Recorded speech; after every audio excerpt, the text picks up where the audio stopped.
왜 나는 예술가는 이러저러해야 한다는 편견에 사로잡혀 있었을까? 우리는 모두 각자의 방식으로 예술가가 될 수 있을 것이라고 말해주고 싶다. 다른 사람들에게, 누구보다 나에게.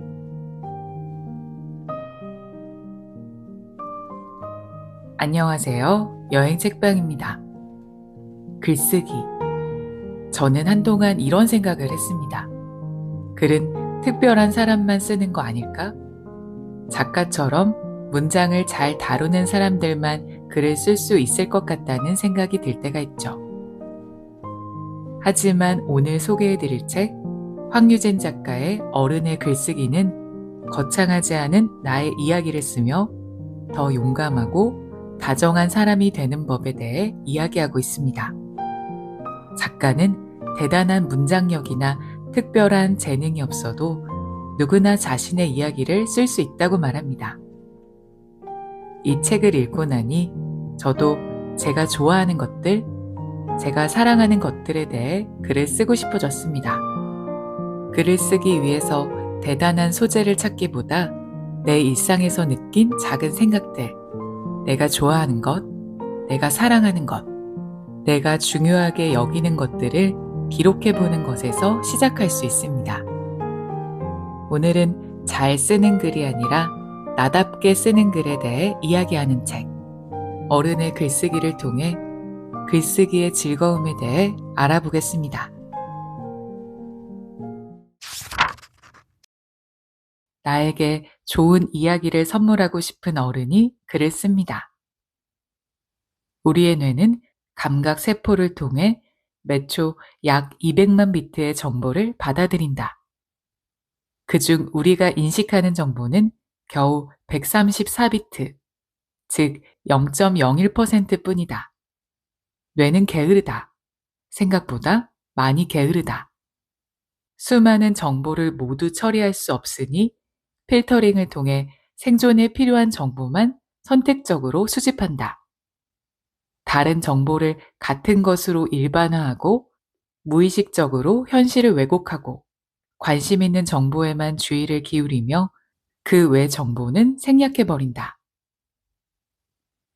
수많은 정보를 자의적으로 편집하고 의미를 부여하면서 뇌는 이야기를 만들어낸다. 나는 원래 겁이 많아. 같은 자기 해석부터 외동은 이기적이야. 같은 편견까지. 뇌가 지어내는 이야기는 무궁무진하다. 이야기는 다음 감각 정보의 수용과 해석에까지 영향을 미친다. 어떤 이야기를 가지고 있느냐에 따라 특정한 생리적 반응과 감정, 행동과 습관이 이어진다. 내게도 오래도록 녹지 않는 이야기가 있었다. 바로 예술가는 불행하다라는 신화였다.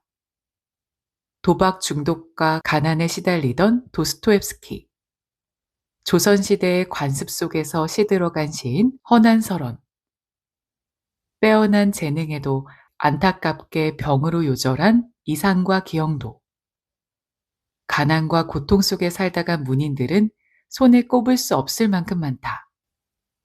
예술이 고통 속에 있다는 믿음은 고등학교 시절 읽은 반고흐 영혼의 편지에서 시작되었다. 화랑에서 일하던 시절부터 오베르 쉬르 우아즈에서 보낸 마지막 편지까지 화가 반고흐가 동생 테오에게 보낸 편지를 모은 책이다. 그림에 대한 고흐의 열정과 사랑, 예술과 자연을 바라보는 관점, 예술 작업을 유지하는 태도 등이 고스란히 드러난다. 생계와 작품 활동을 걱정하며 테오에게 돈을 부탁하는 장면도 곳곳에 그려져 있다. 18살의 나는 타라스콩이나 루앙에 가려면 기차를 타야 하는 것처럼 별까지 가기 위해서는 죽음을 맞이해야 한다. 죽으면 기차를 탈 수 없듯 살아있는 동안에는 별에 갈 수 없다라는 구절에 밑줄을 진하게 그었다. 죽음에 가까이 있을 만큼 고통스러운 사람만이 별, 즉 위대한 작품에 다가갈 수 있다는 의미로 읽혔다. 실제로 고흐는 지독한 가난과 정서적 불안에 시달리면서도 붓을 놓지 않았고 100년이 훌쩍 넘은 지금까지도 잊히지 않는 작가가 되었다.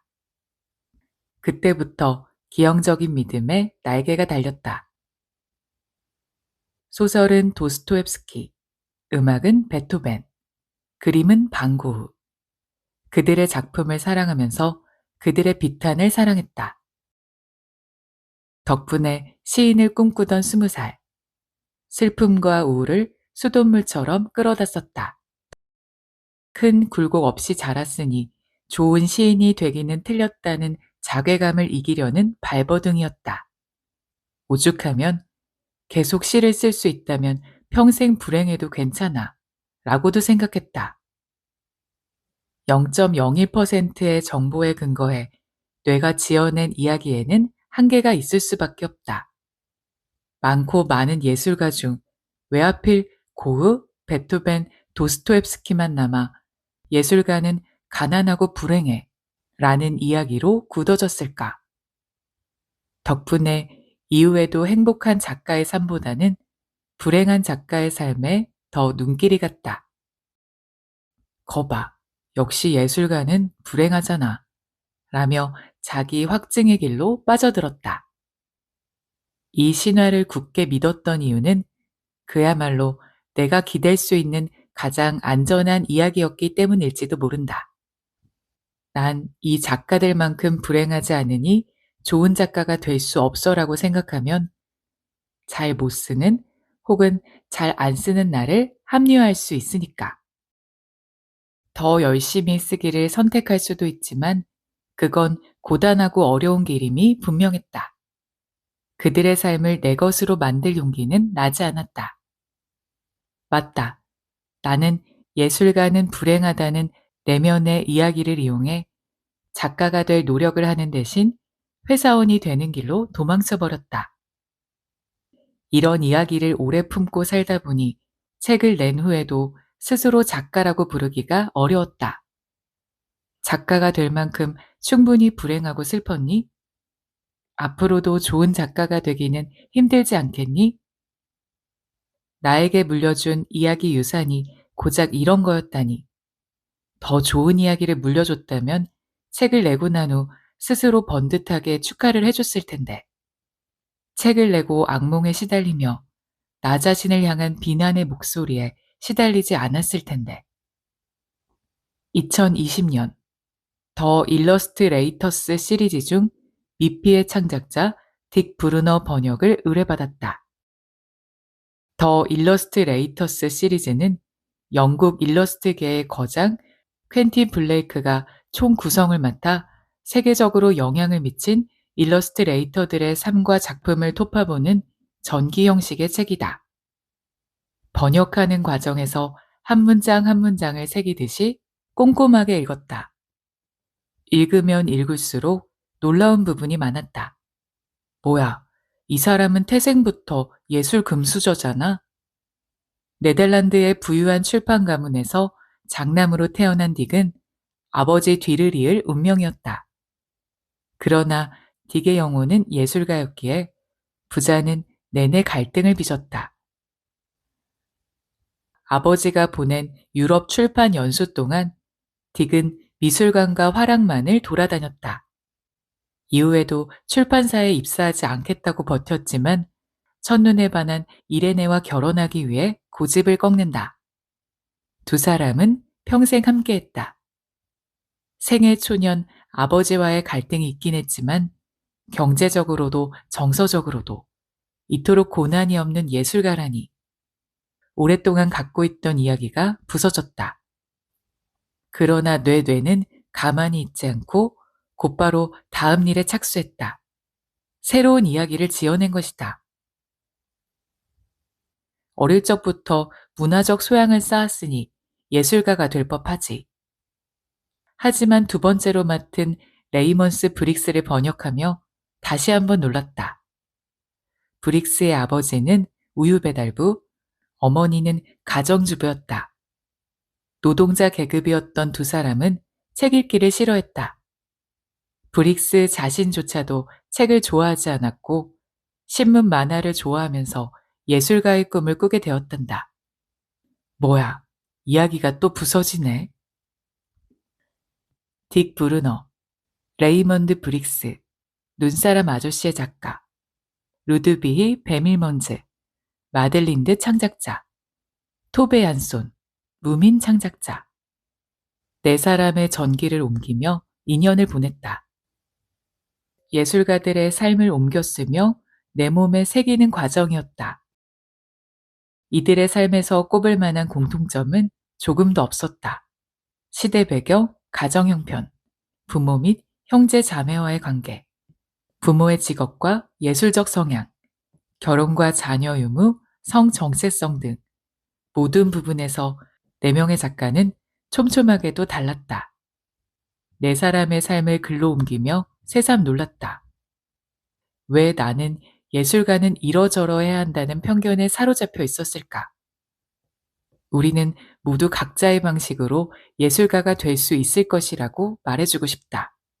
다른 사람들에게, 누구보다 나에게. 돈 있는 사람만 예술을 할 수 있는 거야. 예술가는 고독해야 해. 예술은 천재나 하는 거야. 글쓰기와 예술에 대한 부정적인 신화를 얼마나 많이 갖고 있는지 새삼 놀랐다. 예술뿐만이 아니다. 사람들은 저도 모르게 부정적인 이야기를 수없이 생산한다. 내가 이것밖에 안 되지 뭐. 나는 원래 운이 없어. 세상은 원래 다 이래. 만들어낸 이야기에 갇혀서 보아야 할 것은 보지 못하고 보지 말아야 할 것만 보고 있는 건 아니었을까. 4권의 책을 번역하고 강연 자료를 쓰며 예술가는 이렇다는 이야기에서 벗어나기로 마음먹었다. 불행을 탐하거나 과거를 원망하지 말아야지. 나는 나라는 작가가 되기로 했다.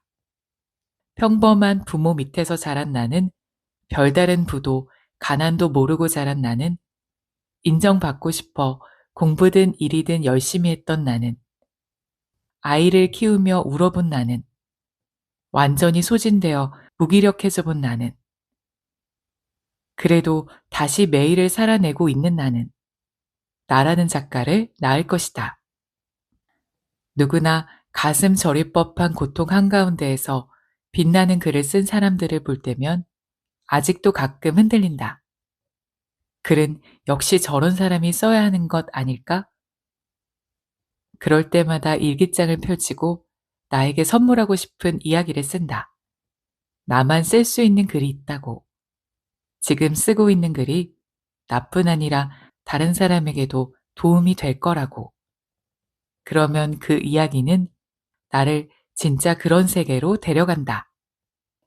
매번 다음 발자국을 내딛게 하는 건강하고 씩씩한 세계로. 더 이상은 불행을 핑계 삼아 도망치지 않는 세계로.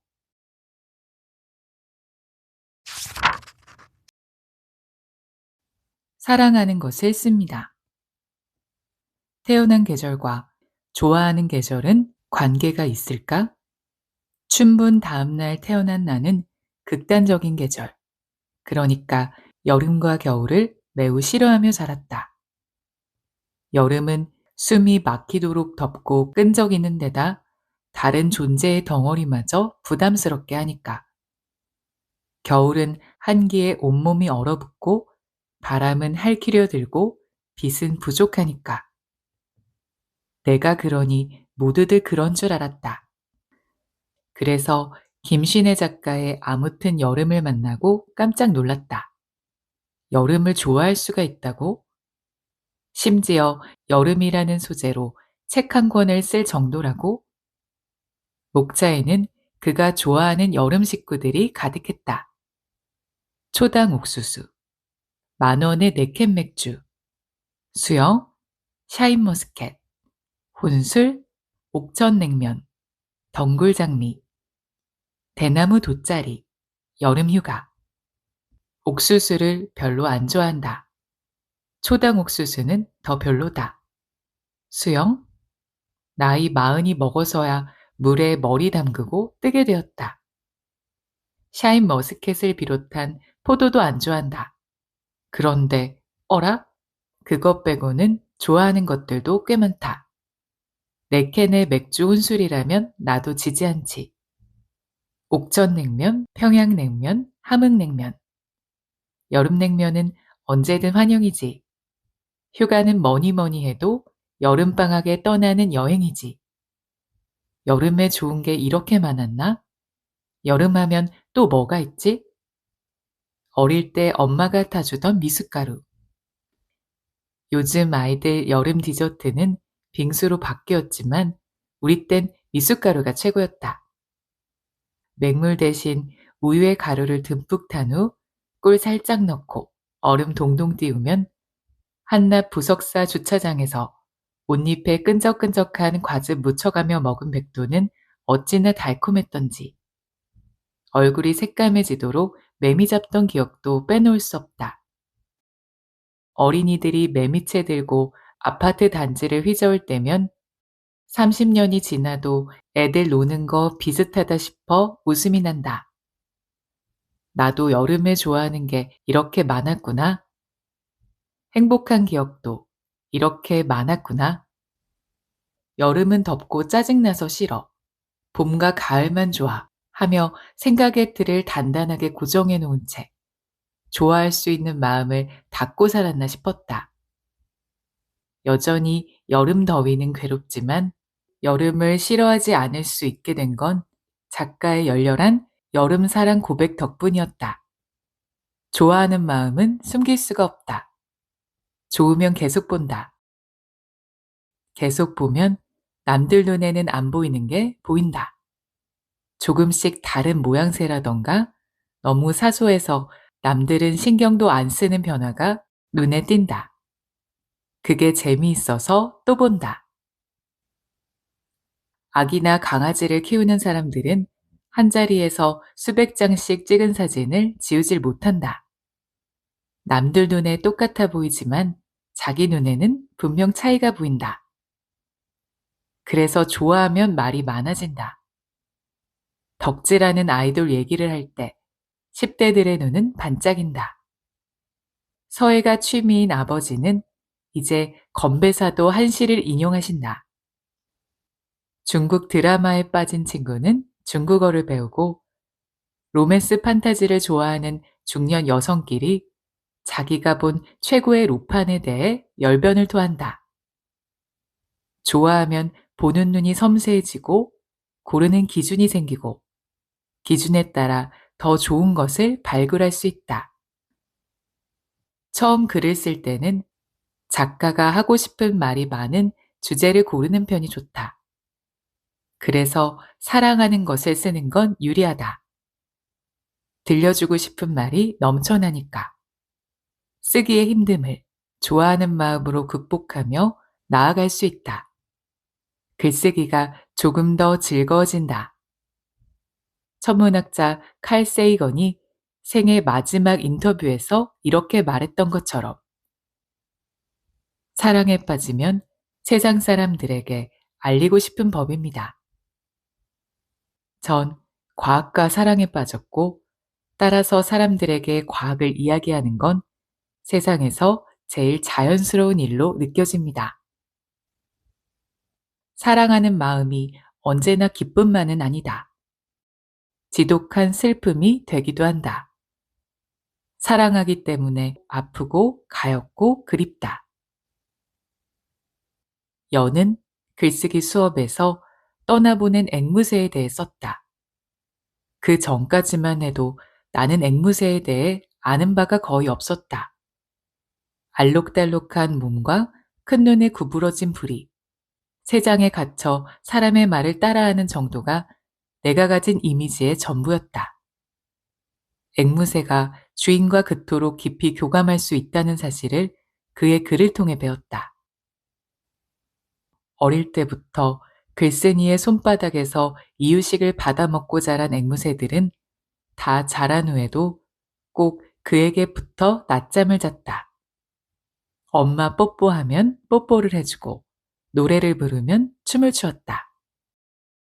불의의 사고로 한 마리가 세상을 떠난 뒤 다른 한 마리도 마음에 병이 생겨 반년 만에 하늘나라로 떠났다. 사람들에게 루의 죽음은 지나치게 가벼운, 고작해야 앵무새의 죽음이었다. 여가 쓴 이 문장에 여러 번 밑줄을 그었다. 소중한 존재를 잃은 것만으로도 벅찬데 동물을 키우지 않는 사람들에게 그 죽음의 의미를 힘들게 이해시켜야 했다. 개나 고양이를 키우는 사람도 새의 죽음 앞에서 절망하는 열을 이해하지 못하기는 마찬가지였다. 읽는 내내 마음이 물먹은 솜처럼 무겁고 동시에 찌릿찌릿 찔렸다. 나 역시 그때껏 반려새의 죽음이 어떤 절망을 낳을지 생각해 보지 못했으니까. 모르는 세상이 너무나 많았으니까. 앵무새라는 존재가 얼마나 큰 사랑을 주고받을 수 있는 존재인지 그 글을 읽으며 알았다. 반려동물에 대한 지극한 사랑은 종을 가리지 않는다는 것도 그제야 배웠다. 사랑 앞에서 울기만 하는 대신 배우고 싶었다. 그게 지극한 사랑에 대한 예의라고 생각했다. 어떤 쓰기는 사랑하는 마음에서 시작된다. 더 많이 알고 싶어서 자주 오래 들여다보고 귀 기울인다. 간직하고 싶은 마음이 밤물처럼 끌어넘쳐서 어떻게든 기록하고 싶어진다. 나의 첫 책인 어른의 그림책은 어른들과 그림책 읽는 시간을 사랑하기에 썼다. 함께 둘러앉아 읽을 때 그림책과 사람이 얼마나 더 다채롭고 아름다워질 수 있는지를 나누고 싶었다. 너는 나의 그림책 역시 아이들과 그림책을 사랑하기에 썼다. 많은 부모가 그림책을 통해 보편적인 어린이의 마음을 배워가는 동시에 세상에 단 하나뿐인 내 아이의 마음에도 가까워지길 바라는 마음을 담았다. 사랑하는 마음이 남에게 닿기를 바라듯 나도 남들의 사랑을 읽으며 넓어진다. 여름을 싫어하던 사람이 여름이 품은 좋은 구석을 몇 개쯤 발견할 수 있게 되고 앵무새를 사랑하는 마음과 강아지를 사랑하는 마음이 하나도 다르지 않다는 것을 알게 된 것처럼 세상 모두를 경험하고 사랑할 수는 없지만 사람들이 사랑하는 세상을 읽으며 한 뼘 잘할 수는 있다. 사랑하는 것에 대해 쓰더라도 사랑한다, 좋아한다는 말을 구호처럼 외치지는 말아야 한다. 너도 사랑하라고 강요하면 독자는 도망간다. 20만 부 이상 팔리며 사랑받은 김소영 작가의 어린이라는 세계를 읽으며 단박한 거리의 중요성을 실감했다. 아이를 둘 키우는 내게 어린이는 항상 아이다. 땀과 심장 소리가 섞여들 정도로 글 속의 아이는 나와 가깝고 끈끈하다. 아이를 키우는 사람들은 깊이 공감하지만 키우지 않는 사람들에게는 내 글이 가닿기가 어려운 지점이 있다. 그런데 김소영 작가는 어린이에게서 한 발짝 뒤에 서 있다. 대신 어린이의 세계를 있는 그대로 보여준다. 시간이 걸리지만 혼자 신발끈을 묶는 현성이를, 자기 마음을 담아 책을 선물한 자람이를, 걱정하는 선생님에게 떨어져도 밑에 모래가 있어서 아프지 않다는 하준이를, 작가가 얼마나 어린이를 사랑하고 아끼는지 알 수 있다. 아이를 키우든 키우지 않든 모든 어른들은 한때 어린이였고 또한 어린이 곁에서 산다. 이건 모두의 이야기가 된다. 아무튼 여름 역시 여름을 좋아하라고 작가가 먼저 호들갑을 떨었다면 내가 들어갈 틈이 없었을 것이다. 작가는 여름의 면면을 촘촘히 보여줄 뿐이다. 10,000원에 4캔 수입 맥주를 고르는 자신만의 방법을 일러주고 옥천냉면의 맛과 식감을 그림 그리듯 그려준다. 조금 떨어진 자리에서 담담히 사랑의 모양을 보여줄 때 독자의 귀가 팔랑거린다. 사랑해볼 용기를 낸다. 한 발 물러서 보여준다고 덜 사랑하는 게 아니다. 사랑한다고 외치는 대신 보고, 듣고, 느낀 것을 자세히 보여주자. 그렇지만 오래도록 간직하고 싶게. 그래서 말하고 싶어 못 견디게 흠뻑 사랑하자. 사랑은 진하게, 시선은 담백하게. 작은 변화를 놓치지 말고 기록하자. 하루가 다르게 자라나는 집안의 화초를, 가족이 된 작은 고양이의 눈동자를, 읽다가 자꾸만 멈추게 되는 소설 한 구절을, 어느새 달라지고 마는 가을 나무 색깔을, 매일 나가 건네라 조금 단단해진 아기의 발바닥을, 당신이 보여준 세상을 사랑하게 된 사람이 하나 더 늘어난다면 그것 역시도 행복할 일이다.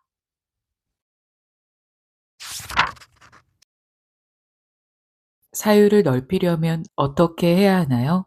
좋은 질문 구하기. 20대 초반까지는 세상이 온통 의문투성이었다. 어떻게 살아야 하지? 어떤 사람을 만나야 하지?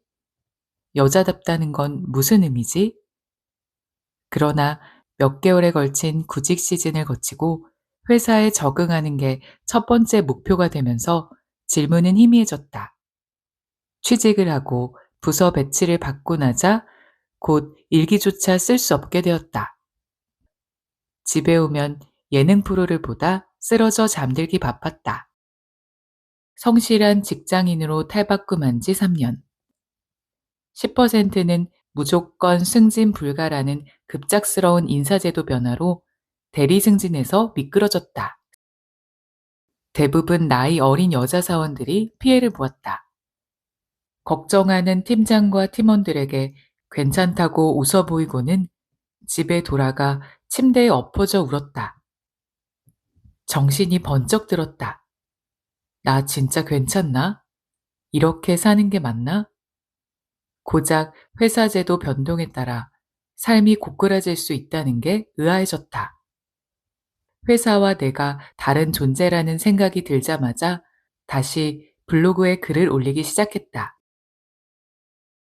첫 아이를 낳은 후 두 번째로 글을 잃었다. 출산 전 일기장을 다시 읽어보면 어떤 엄마가 되고 싶니라는 질문이 자주 눈에 들어온다. 그러나 시도 때도 없이 앙앙 울어대는 아이 앞에서 질문은 무의미해졌다. 그저 닥치고 젖물리고 안아주고 기저귀 갈고 트림시키고 재우는 일의 반복. 둘째 출산 휴가 직후 복직이 무산된 후 육아휴직을 쓰며 공포가 밀려왔다. 나 이제 어떻게 살아야 하지? 또다시 일기장을 펼쳤다. 이후로는 일기장을 놓지 않았다. 글쓰기에서 중요한 건 아름다운 문장을 구사하는 능력이 아니다. 맞춤법이나 문법은 더더욱 아니다. 글쓰기에서 가장 중요한 건 작가의 생각이다. 그리고 생각을 낳는 산파는 질문이다. 질문을 하면 답을 고민하느라 생각하게 된다.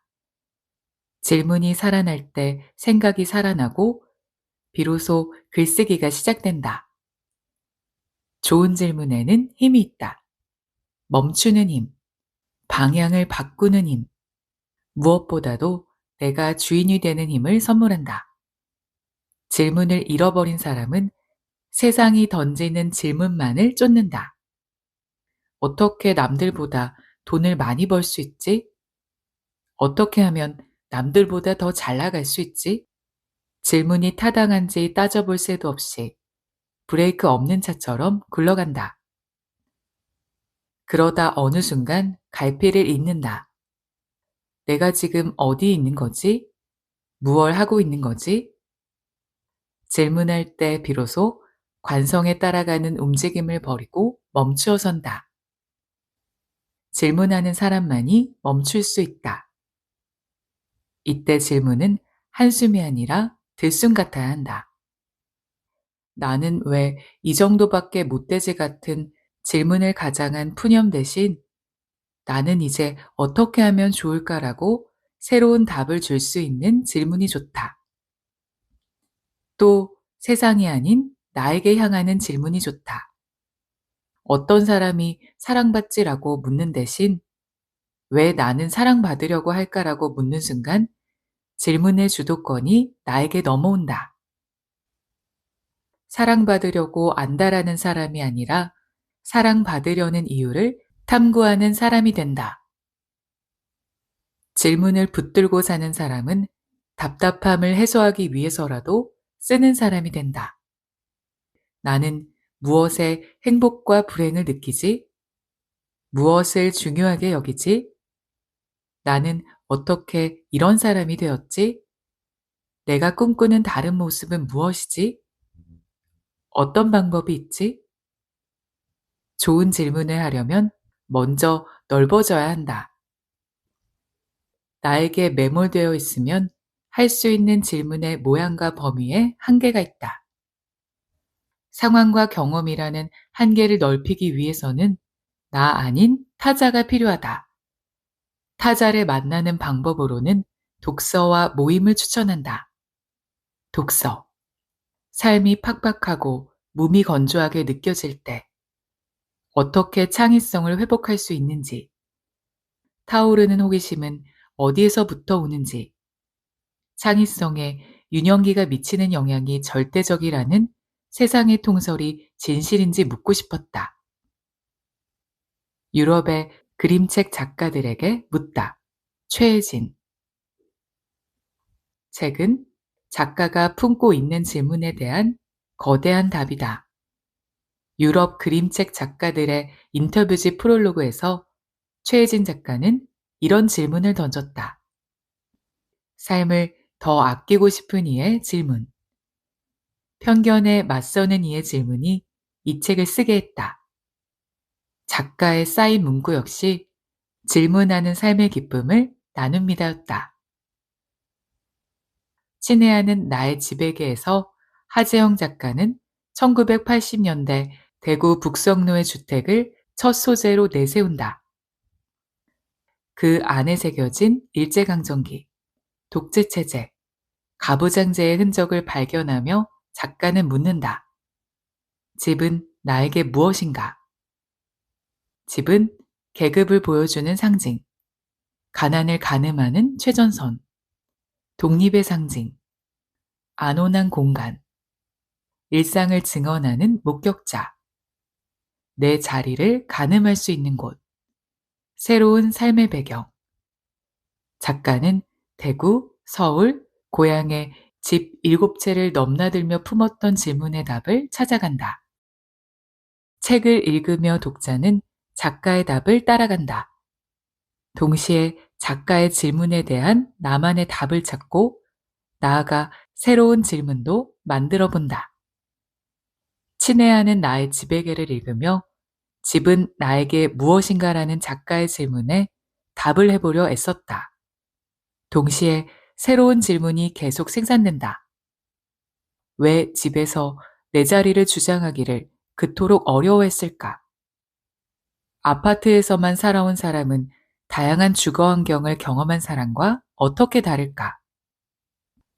책 속에는 남성과 여성, 비장애인과 장애인, 성소수자와 비성소수자, 어린이와 어른, 부자와 빈자, 현지인과 이방인이 다 있다. 도무지 바꿀 수 없는 조건도 있지만 장애인이나 이방인처럼 내가 언제 그 자리에 놓이게 될지 모르는 조건들도 있다. 책을 읽으며 상황이 언제든 달라질 수 있다는 상상력과 더 많은 경험을 듣고 싶다는 호기심을 기른다. 그리고 질문한다. 그는 왜 이런 행동을 했을까? 나라면 어떻게 했을까? 책은 절대적 가변적 생애 조건 너머를 상상하고 경험하게 한다. 좋은 질문을 발견하고 답하려면 천천히 읽어야 한다. 학교 앞 시속 30km 구간처럼 천천히 읽어야 작가의 질문에 멈출 수 있다. 또 책을 아끼지 말고 마음껏 볼 수 있어야 한다. 책의 밑줄을 긋고 낙서를 해도 좋다. 떠오르는 기억이나 의견이 있으면 귀퉁이에 적고 의문이 생기면 물음표도 써넣는다. 좋은 문장을 만나면 별표도 쳐본다. 전자책 역시 하이라이트와 메모 기능을 지원한다. 도서관 책이라면 포스트잇을 활용해 떠오르는 생각들을 적어두었다가 다 읽은 후 포스트잇을 정리한다. 적극적으로 말을 걸수록 책과 더 친한 친구가 될 수 있다. 확장하며 읽기도 도움이 된다. 비슷한 분야의 책에서 반복되는 질문을 발견하면 더 오래 머물 수 있다. 같은 질문에 다른 답을 하는 책을 비교하며 나만의 답을 찾기도 한다. 지금 읽는 책에서 연계 독서할 책을 적극적으로 찾아 나만의 독서 예정 목록을 만들 수 있다.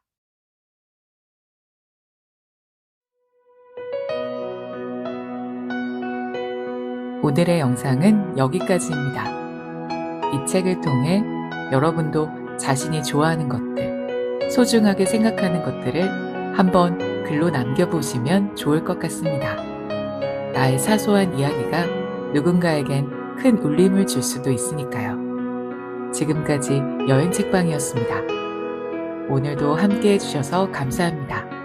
지금 여기에서 행복하세요.